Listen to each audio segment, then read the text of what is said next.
Labdien! Šodien paņemts neliela atkāpība no malas par aforismiem un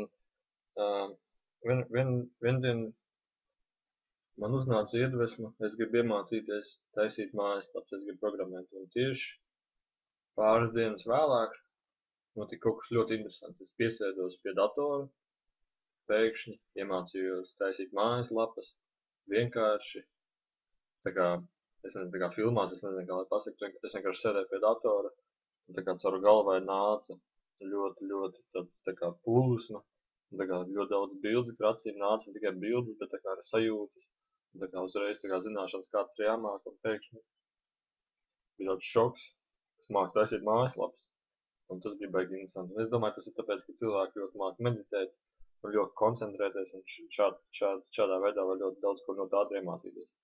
Bet ne par to.